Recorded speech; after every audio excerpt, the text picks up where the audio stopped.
Em me vindo o temor, hei de confiar em ti.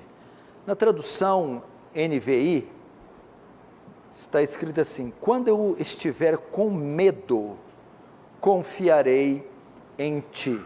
Vamos fechar os olhos e orar mais uma vez.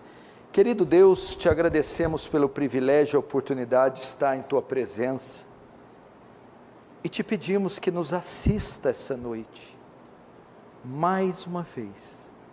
Já são tantos anos na fé, tantos anos te servindo, tantos cultos, nós estamos envelhecendo, as coisas estão mudando, Senhor, o fim se aproxima, mas ele ainda não chegou, e até que ele chegue, necessitamos da graça, do amor de Deus, da sabedoria divina, para nos conduzir nesse mundo, nos fortalecer nos momentos difíceis, nos consolar nas nossas tribulações e nos manter firmes diante das tentações. Faz teu reino avançar, Senhor. Receba a glória para si e nos conforme a imagem do teu Filho, em nome de Jesus. Amém. Queridos irmãos, hoje nós vamos ter uma mensagem um pouco diferente. Eu estava lendo um livro hoje do puritano Richard Baxter, e ele falava nesse livro sobre os medos, e sobre os medos que nós sentimos, os medos pecaminosos. E eu quis fazer um sermão sobre este tema, mas eu achei o livro, é um livreto, tão prático, tão objetivo, que eu decidi ler ele aqui para vocês, em tom de pregação. Então minha mensagem vai falar como vencer e lidar com os medos, e eu vou usar esse livro do Richard Baxter, o que ele escreveu, para você entender como, à luz das Escrituras, porque há muitas referências bíblicas, a fartura de referência, Richard Baxter nos convencerá que existem certos medos que são pecaminosos e que nós não devemos ter. Só mais um pouquinho de retorno, João, e eu vou ler para você aqui, e você vai entendendo conforme eu vou ler a você. Primeiro, Richard Baxter faz uma introdução sobre o medo que Deus colocou em nosso coração, e que é um medo justo, um medo como forma de prevenção, ou um mecanismo de defesa. Ele diz: o medo é uma paixão necessária ao homem, plantada em nossa natureza para nos restringir em relação ao pecado, conduzir-nos ao dever e evitar a miséria. Tememos a Deus, os demônios, os homens, as criaturas inferiores, ou nós mesmos. Deus deve ser temido por ser Deus, pois Ele é grande e santo, justo e verdadeiro, pois é nosso Senhor e Rei e Juiz, e Pai, e o temor dEle é o princípio da sabedoria. Os demônios devem ser temidos somente como subordinados a Deus, como executores de sua ira, e o mesmo deve acontecer em relação aos homens e animais, ao fogo e à água, e as outras criaturas temidas pelo homem, e não o contrário. Devemos então discernir e temer o perigo, de forma a evitá-lo. Nós mesmos somos menos aptos a temer, porque sabemos que nós nos amamos, mas não há nenhuma criatura que tenhamos tanta razão em temer, devido à nossa loucura, fraqueza ou obstinação no pecado. O medo, agora ele vai dizer, então, esses medos são oriundos da nossa natureza, mas ele vai tratar do medo pecaminoso, o medo que não devemos ter. E ele começa: o medo é pecaminoso quando, primeiro, procede da incredulidade em Deus ou na desconfiança dele. Segundo, o medo é pecaminoso quando relaciona-se a criatura mais do que é devido, como no caso em que temos medo de demônios ou homens por serem grandes, maus, nossos inimigos, sem termos o devido respeito à sua dependência da vontade de Deus, quando tememos a criatura acorrentada como se ela fosse livre. Terceiro, o medo é pecaminoso quando tememos que Deus cometa um engano ou erro, ou temos medo de algo que esteja nele, que de fato não está nele, ou não é para ser temido, como na situação em que tememos que ele quebre sua promessa, condene os guardiões do pacto, que não perdoe o penitente, o penitente que odeia seu pecado, que despreze o contrito, que não ouça as orações da alma fiel e humilde, que fale com eles e os abandone.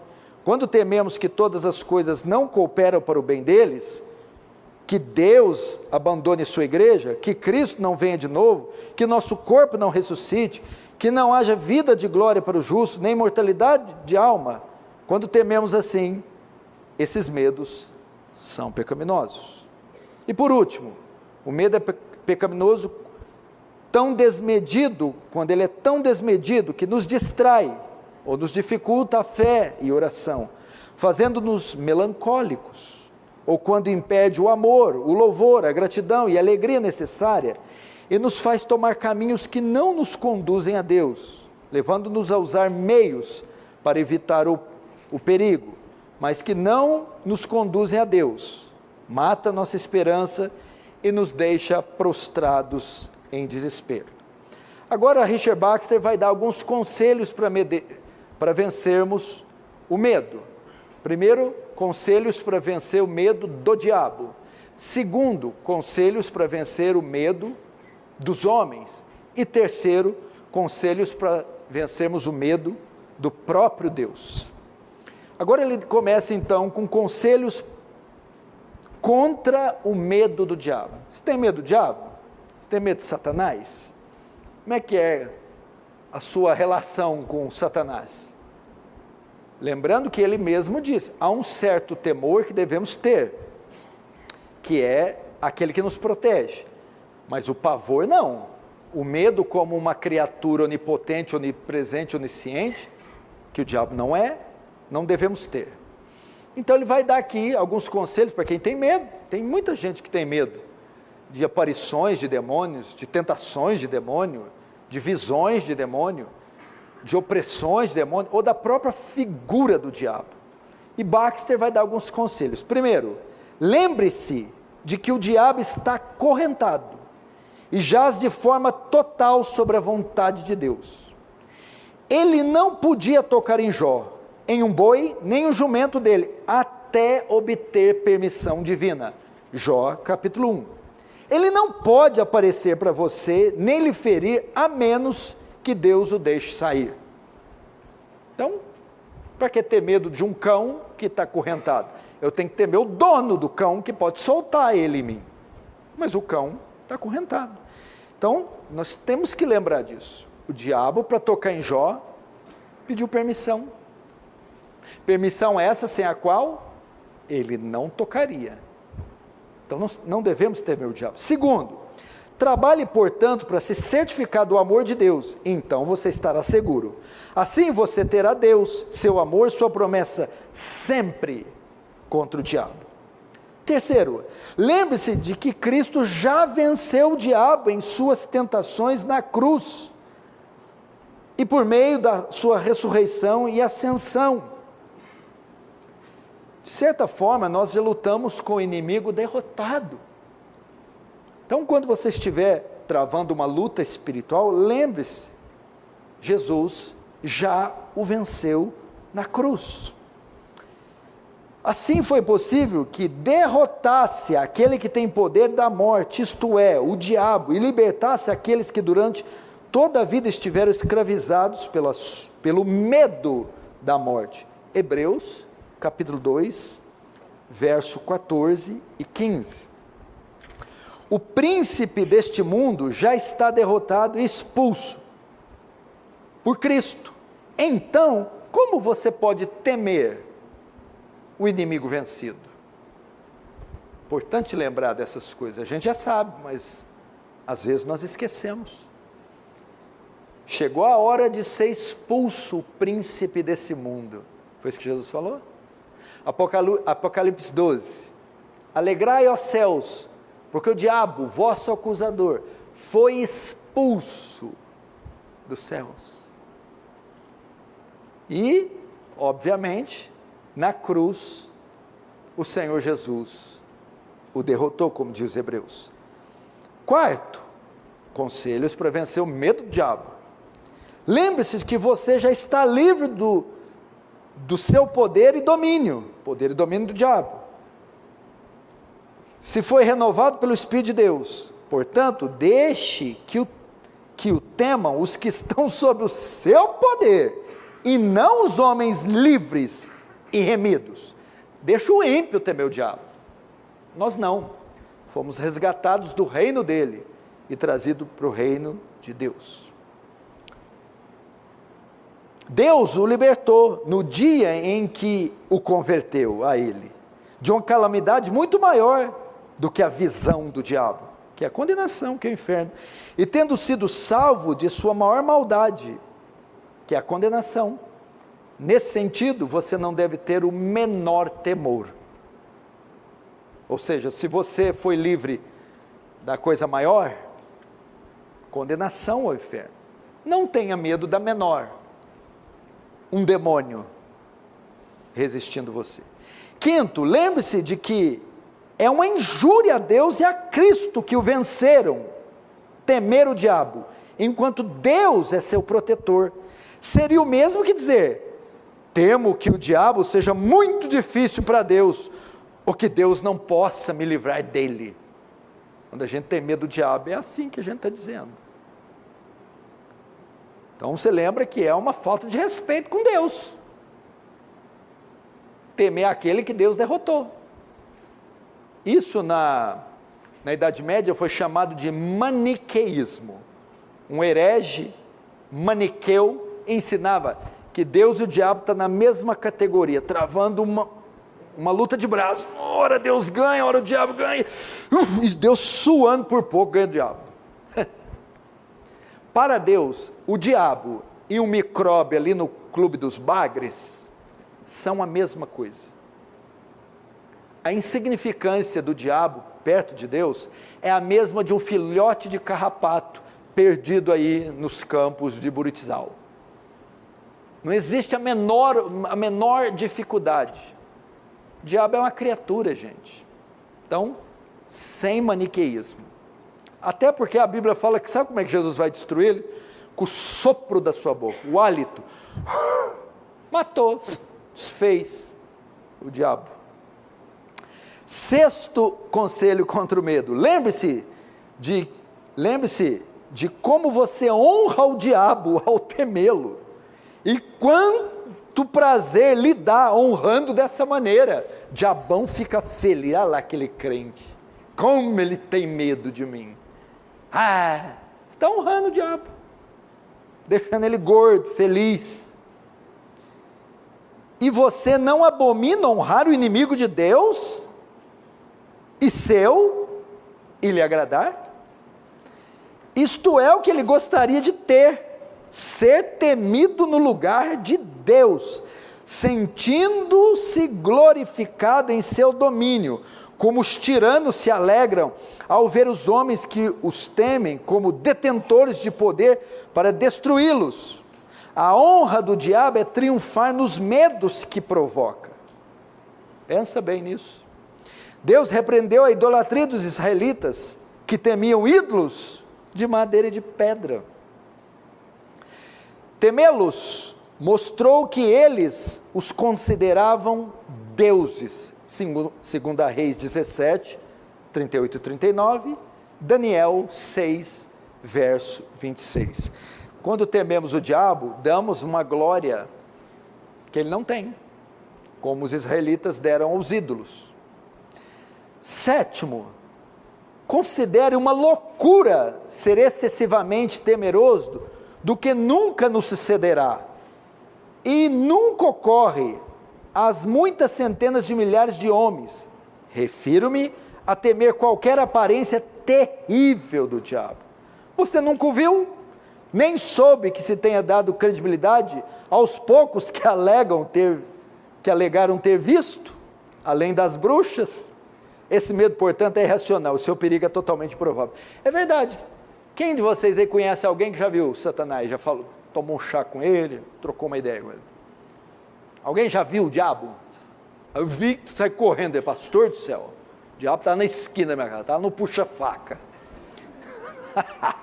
está lá no Leporás, na porta da casa do Nenê, pedindo um pastel para ele. Nenê deu no pé. Não é racional você ter medo de alguém que nunca apareceu? Nunca pegou em ninguém? Presta atenção. De queijo eu ainda queria, viu, Nenê? 8. Considere que se o diabo aparecesse para você e o levasse ao topo de uma montanha, ou pináculo do templo, e tentasse, blasfemasse, não seria nada diferente ou além do que Jesus nosso Senhor se submeteu, sendo o bem-amado do Pai, conforme Mateus 4. Mas um só pecado é mais terrível que isso. Então, Richard Bach está ensinando, a gente tem que ter medo do pecado. Jesus não falou isso em Mateus 10, 28. Não temeis quem mata o corpo, diabo. Temei antes, quem tem poder de mandar o corpo e a alma para o inferno, Deus. Ele está falando, vocês têm que ter medo da condenação. 9. Lembre-se que se Deus, assim, é uma pena o que eu estou fazendo com o diabo, eu estou tirando toda a clientela dele, acabando com a imagem dele, pelo menos nessa igreja, ele vai ficar um pouco desempregado depois de hoje.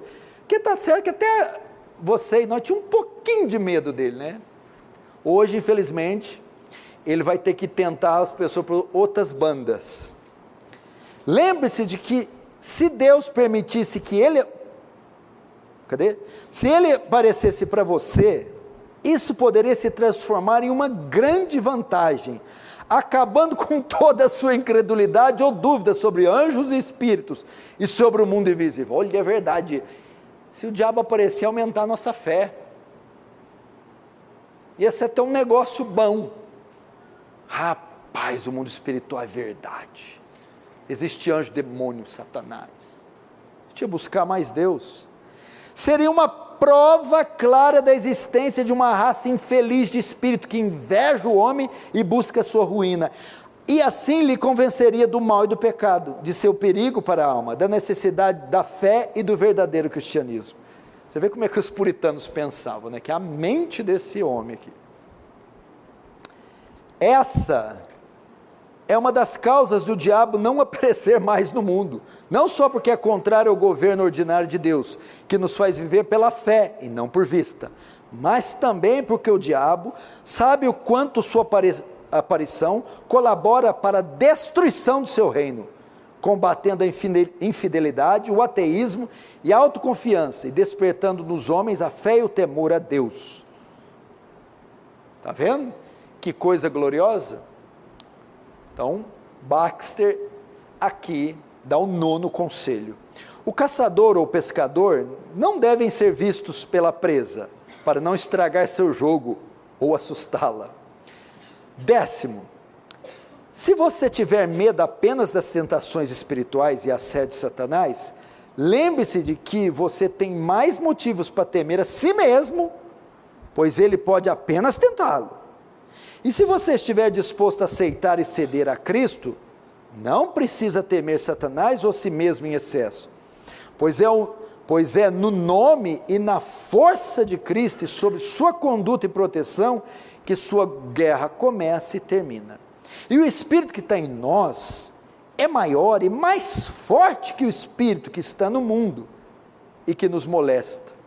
Lembre-se disso, está em 1 João 4,4.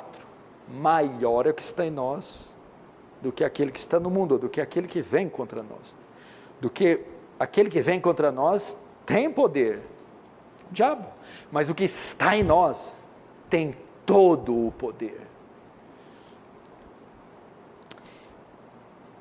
E o meu Pai que as deu para mim é maior que todos, ninguém as pode arrancar da minha mão.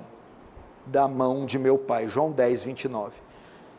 Então, um texto para dizer, ninguém pode tirar das mãos de Deus, nem Satanás. E outro texto interessante, o Deus da paz, em breve esmagará Satanás debaixo dos pés de vocês. Romanos 16, 20.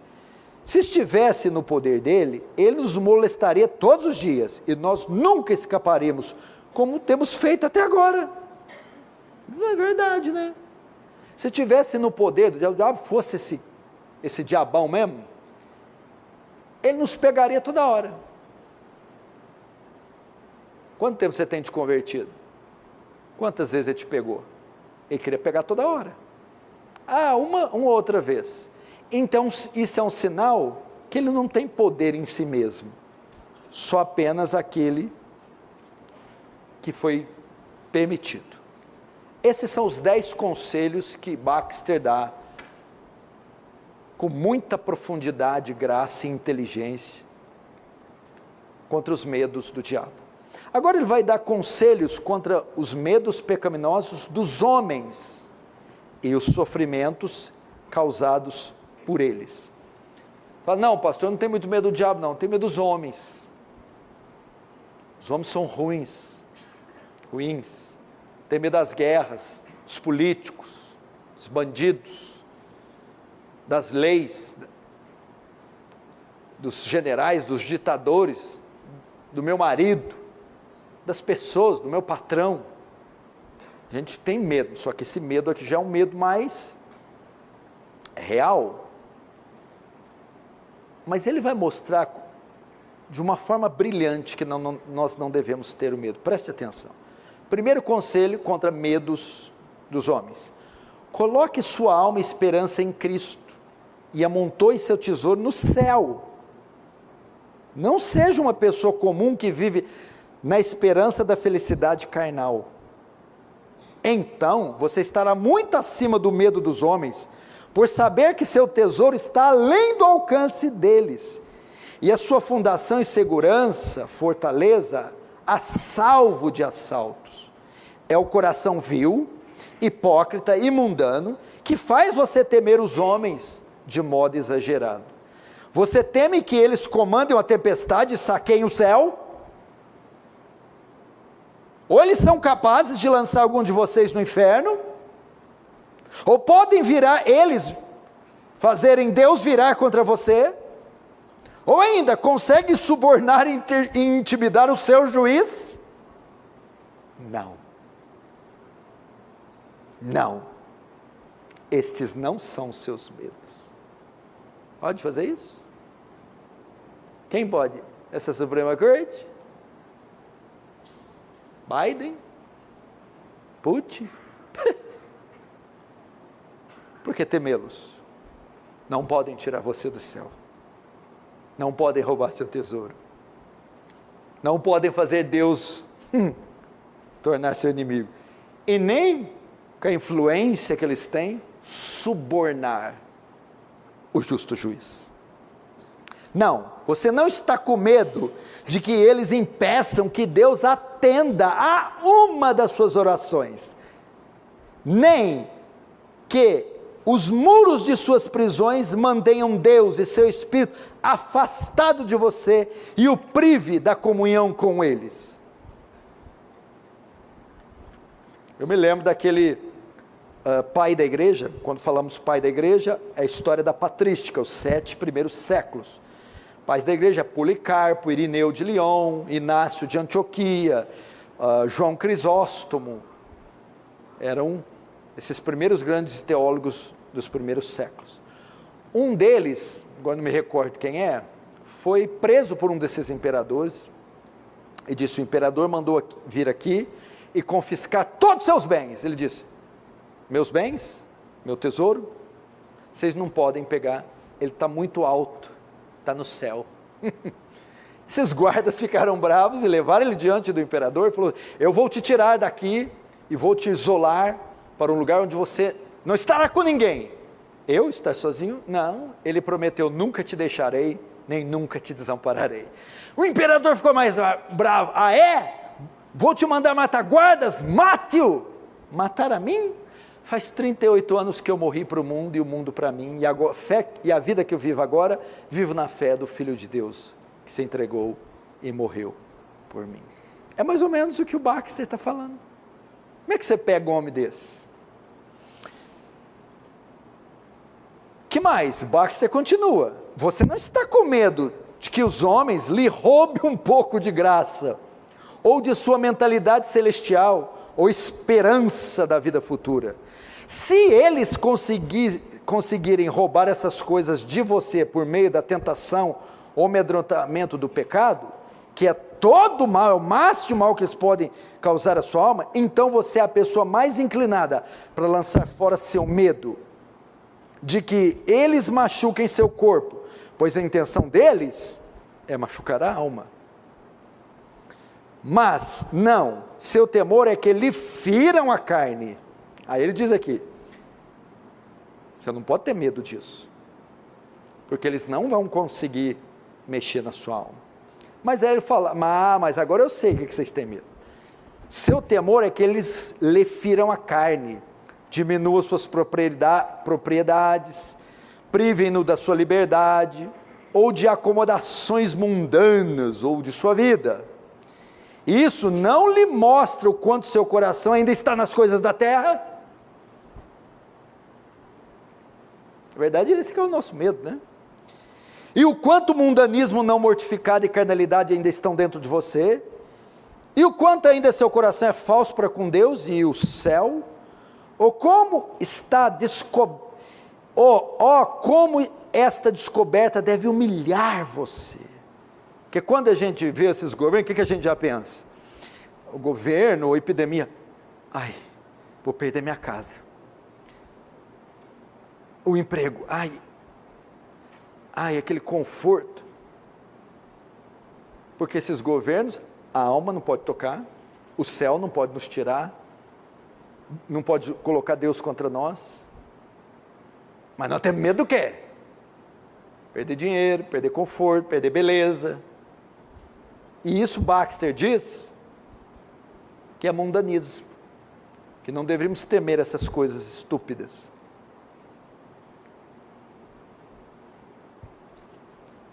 Descobrir que o interesse carnal é ainda tão poderoso em você mesmo, e que o interesse em Cristo e no céu é tão pequeno, que Deus não parece suficiente para você, o céu não parece suficiente para construir sua porção, e você tem tanto medo de perder a terra.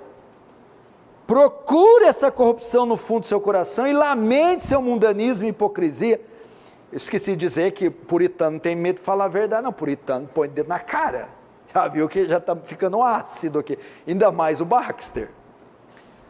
Lamente seu mundanismo e hipocrisia e trabalhe nisso. Corrija seu coração e suas esperanças e contente-se com Deus e o céu. E então, esse medo excessivo dos homens não terá mais poder sobre você. Porque o dia que você perder tudo, e alguém dizer, e aí, perdeu? Não, está lá no céu meu tesouro. O ladrão não consegue subir até lá. Agora, se o tesouro estiver na terra, segundo conselho do Baxter, para não temer dos homens, compare Deus e o homem, a sabedoria de um e a falsidade de outro, seu amor e misericórdia contra a maldade e crueldade humanas, seu poder contra a impotência do homem, sua verdade, onisciência, justiça contra as calúnias e mentiras da humanidade, e suas promessas contra as nossas ameaças. E em seguida, se você ainda temer os homens em excesso, confesse que você não crê em Deus. Aí não tem jeito. Porque tem um Deus onipotente, onisciente do meu lado, mas eu tenho medo desse homem aqui, esses poderosos aí. Dá dor de barriga, fica 3 horas dentro do banheiro. São tão poderosos que não controlam uma diarreia. Agora o Deus Todo-Poderoso, pense nisso, compara Deus com o homem. Nabucodonosor foi brincar, Deus, cresceu pelo, unha, pena no homem, começou a pastar igual um animal. Você não era o cara, Nabucão? Eu só estou vendo esse povão, esse mundo, você está vendo? Esses poderosos, Só estou vendo o dia que começar a cair. Vai ser igual um dominó. Vocês vão ver. Vão chamar as mães deles. Confesse que você não crê em Deus. Se Deus não for sábio o suficiente, bom o suficiente e poderoso o suficiente para salvar você, Ele não é Deus. Acabe com esse ateísmo e pare de temer o homem. Baxter diz. 3. Lembre-se de algo. O que é o homem que você teme? Olha o que ele fala, que é o homem, esse que você teme. É uma bolha levantada pela providência, lançada sobre o mundo, para Deus honrar a si mesmo, ou com, ou por meio dele. É só isso como é. Olha que eu estava ali em cima, eu lembrei, meu filho Felipe tem aqueles brinquedinhos de bolha, aí eu lembro que a bolha, às vezes, depende do vento, vaga, vai, perdida, sem orientação nenhuma, e a primeira superfície que essa bolha toca, faz assim, ó. Só. Baxter está falando que o homem é essa bolha, e quando resolve fazer alguma coisa, faz por causa da providência, para honrar Ele. O homem é um mero produto da vontade do Criador, seu fôlego está no seu nariz, ele está acelerando a poeira, e nesse dia suas esperanças e pensamentos mundanos vão perecer com ele. Ele é um verme que Deus pode a qualquer momento lançar na terra ou no inferno. Rapaz, isso aqui é perigoso, esse livro eu já vou sair daqui inchado. Falar, rapaz, o homem é um sonho, uma sombra, uma folha seca, ou um pouco de palha que é soprada por algum tempo sobre o mundo. Ele não está inventando isso não, está em Jó 13, 25, Salmo 1, 5, 6, Salmo 68, 2, 73, 20, ele é um sonho, uma sombra, uma folha seca, ou um pouco de palha que é soprado por algum tempo sobre o mundo. Ele está pronto no alto de seu orgulho e fúria, para depois cair na sepultura. E esse mesmo homem, ou todos esses homens a quem você agora teme, um dia com certeza irão apodrecer no pó e se esconder na escuridão, para que a sua visão feia e mau cheiro não seja um aborrecimento para os vivos. Uau! Fica velho, envelhece, morre, apodrece, e enterra. É isso que Baxter está falando, enterra para ninguém sentir a carniça. É isso que são os homens. Onde estão agora todos os orgulhosos que agitaram o mundo até pouco tempo atrás? Onde está Hitler, Stalin, Mao Tse Tung, Mussolini? Ou Charles Manson, Ted Bundy, os assassinos serial killers? Onde está o Lázaro? Esse já está fedendo. Aquela politicaiada, não conhece nossa história política, lembra? Eu sou da época do Figueiredo, vai, tudo debaixo da terra. Cadê? Ninguém nem fala desse povo. Quem aqui não conhece Figueiredo? Levanta a mão. Nunca ouviu falar do Figueiredo? Aí, ó. Não, ficou medo não, o Figueiredo vai te pegar não, ele está morto já. Pois é.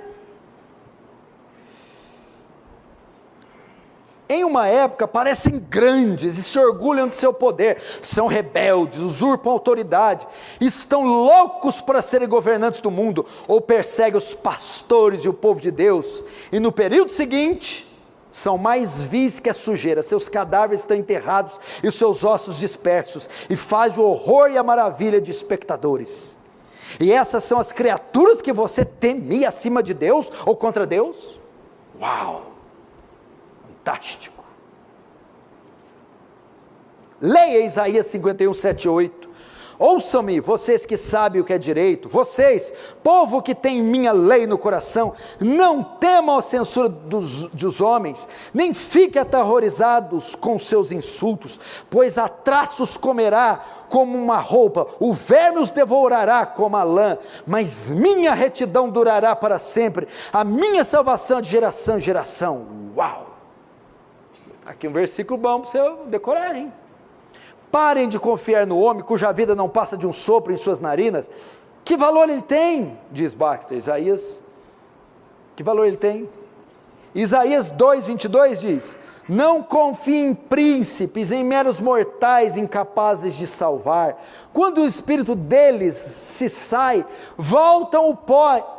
Naquele mesmo dia acabam-se os seus planos.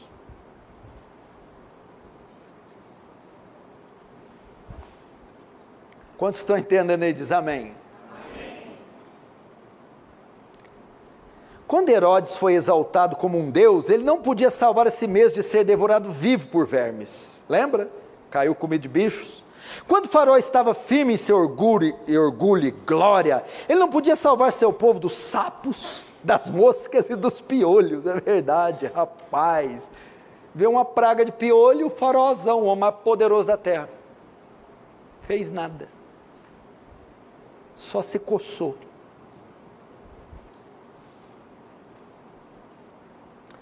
Disse Deus a Senaqueribe: a virgem cidade de Sião despreza e zomba de você. A cidade de Jerusalém meneia a cabeça enquanto você foge.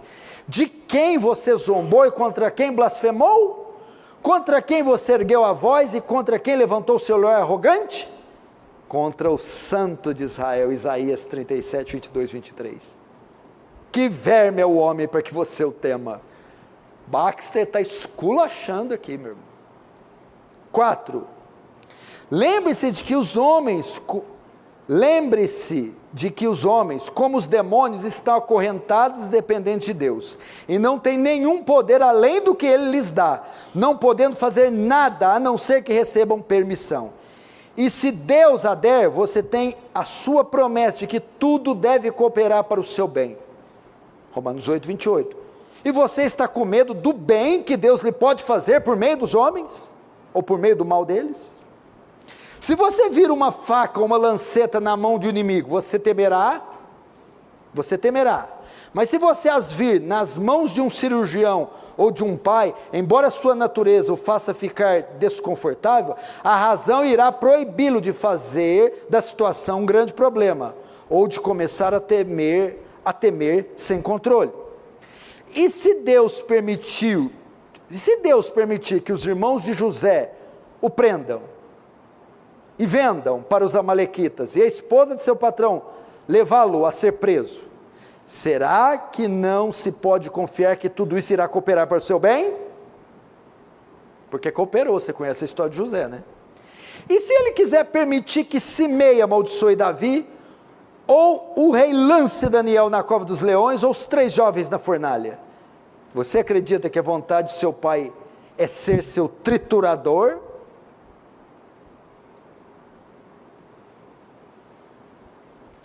Deus permitiu tudo isso. Ou melhor, tudo isso aconteceu. E nós não vimos que tudo isso foi providência divina, e isso fez o bem para eles? E ainda assim você está com medo do homem? Nosso Senhor disse a Pilatos, quando ele se vangloriou do seu poder para tirar-lhe a vida ou salvá-lo. Olha que o Senhor falou para Pilatos. Pilatos falou: fala, e Jesus quieto. Fala, não sabes tu que eu tenho poder de te tirar a vida e te dar? Aí Jesus responde assim: Jesus pensa, que preguiça, você tem que responder esse povo ainda, vai. Pilatos, não terias nenhum poder sobre mim, se este não te fosse dado de cima. João 19, 11. Não tem na Bíblia isso, mas eu queria ver a cara de Pilatos, a hora que o rei do universo falou. Deve ter olhado para Pilatos, deve ter visto uma insignificância. Você? Eu queria ver a cara de Pilatos. Agora objeção. Nós temos medo deles apenas como instrumento de Deus. Eu sei que você vai dizer que é apenas como instrumento de Deus que você os teme, e que se você estivesse certo de seu favor, e não estivesse com medo da sua ira, você não temeria a ira dos homens. Resposta: por meio dessa objeção, você pode ver o que é ser desobediente e nutrir seus medos do desagrado de Deus, abalando a certeza do seu amor, e quanto isso deve ser a causa ou pretexto de tantos outros pecados. Mas se você teme de verdade os homens como instrumentos do desagrado de Deus, primeiro, por que então você não temia o seu desagrado antes, quando o perigo dos homens não estava aparecendo? Olha que interessante. Você sabe que Deus não carece de instrumentos para executar sua ira ou vontade? Por que você não teme o pecado que desagrada a Deus mais que os instrumentos, quando eles não podem fazer nenhum dano, se não fosse o pecado? 3.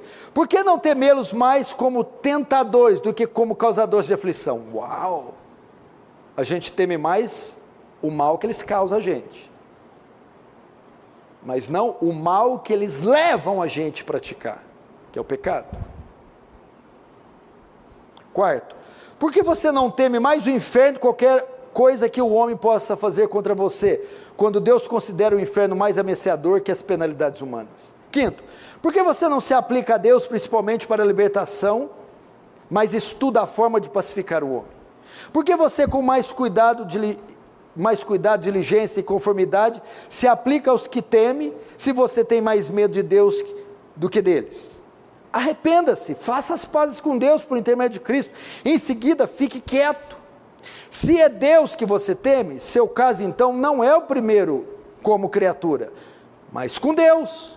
6. E se você os teme apenas como instrumento de Deus, por que seu medo não leva a voar com mais cautela para longe da culpa, mas faz com que você ouse esticar os limites de sua consciência e ouse aventurar a conhecer o desagrado de Deus e escapar do desagrado dos homens? Irmãos, os puritanos, uma das características deles é a profundidade como eles lidavam com o problema humano, com a vida prática do cristão. E você vê aqui como é como se o Richard Baxter nos cercasse de todos os lados e nos asfixiasse, dizendo: não há razão para você ter medo. Agora eu vou para a última, ela é mais rápida, fique em paz. Você está com medo de eu demorar não, né? Último, conselhos contra o temor pecaminoso de Deus. Tem gente que tem medo de Deus? Tem, mas não é medo dele fazer o mal, às vezes é medo dele deixar de fazer o bem. Vamos lá e a gente termina. Conselhos então contra o medo de Deus. Primeiro, conhecer Deus em sua bondade, misericórdia e verdade acaba com os medos pecaminosos em relação a Ele, porque procedem da ignorância ou da descrença do caráter bondoso dEle. Salmo 9:10, os que conhecem o teu nome, confiam em ti. Segundo, conhecer Deus em Jesus Cristo, o mediador, e se dirigir a Deus por meio de Cristo, é um conselho contra o medo de Deus. Então devemos ter livre acesso a Deus com confiança. Temos plena confiança para entrar no Santo dos Santos pelo sangue de Jesus, para o novo e vivo caminho que Ele nos abriu por meio do véu, isto é o seu corpo. Temos, pois, um grande sacerdote sobre a casa de Deus. Sendo assim, aproximemo-nos de Deus com um coração sincero e com plena confiança de fé. Uau, não tem jeito de ter medo de Deus, por causa do que Cristo fez. A visão de Cristo pela fé deve banir o medo exagerado, conforme Mateus 14:24, coragem, sou eu, não tenham medo. 3, terceiro conselho para vencer o medo contra Deus: entenda a intenção do Evangelho e a gratuidade do pacto da graça, então você encontrará encorajamento copioso contra a questão dos medos desordenados. 4, aplique-se tanto quanto possível amor e louvor.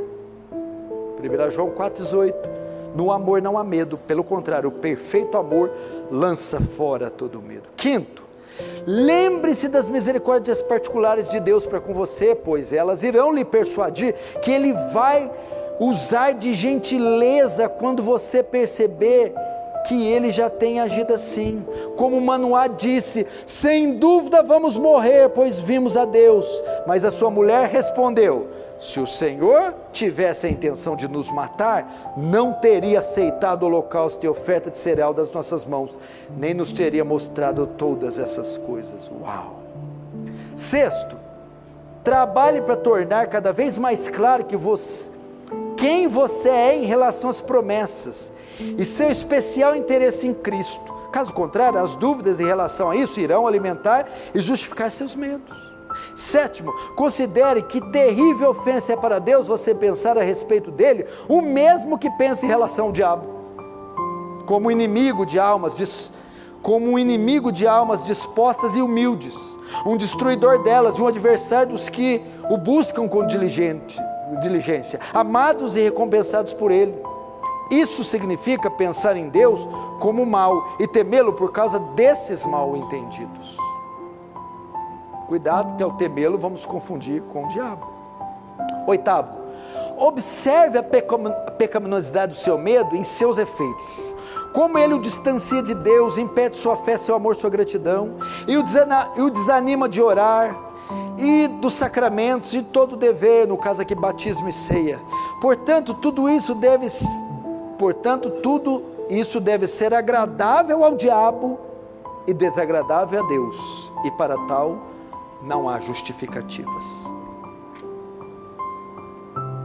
10. Considere como você induziu outros ao erro e os impediu de encontrar morada em Deus. Quando o vir atemorizado no caminho da fé, eles voltarão para longe, como alguns inimigos ou ladrões estivessem no caminho. Se você pisar com medo, outros terão medo de que exista areia movediça. Se você tremer quando entrar no navio com Cristo, os outros vão pensar que ele é um piloto digno, que ele não é um piloto digno de confiança. Uau! Ou que o navio tem vazamentos, seu medo os desencorajar. Verdade, rapaz, que a gente tem uns crentes tão covardão, medroso, tão molenga, que os outros ficam: vixe, esse deusinho deles deve ser muito pequeno. Eles são desencorajados. 11. Lembre-se de quão irremediavelmente desconsolado você deixa a si mesmo, enquanto o teme de modo desordenado. O único que deve consolá-lo contra todos os outros medos. Se você tem medo do seu remédio, o que irá curar você do medo e da doença? Uau! Tem medo de Deus, que é seu remédio, o que vai te curar? Se você tem medo de sua carne, o que irá curar seu medo da fome? Se você tem medo daquele que é totalmente bom e fiel, o amigo de todas as almas, o que o pode libertar do medo dos ímpios, dos inimigos, das almas santas? Se você tem medo do Pai, como será consolado dos seus inimigos? Você joga fora toda a paz quando faz de Deus o seu terror. E último princípio: no entanto, tome cuidado, para que, sob esse pretexto, você não abandone o necessário temor a Deus. Você tem que temer, mesmo que seja próprio aos homens em sua condição afastar seus pecados e buscar segurança em Cristo, como a verdade seus medos exigem, pois a presunção sem sentido e o desprezo a Deus são pecados mais perigosos. Vamos ver se tem uma última coisa aqui.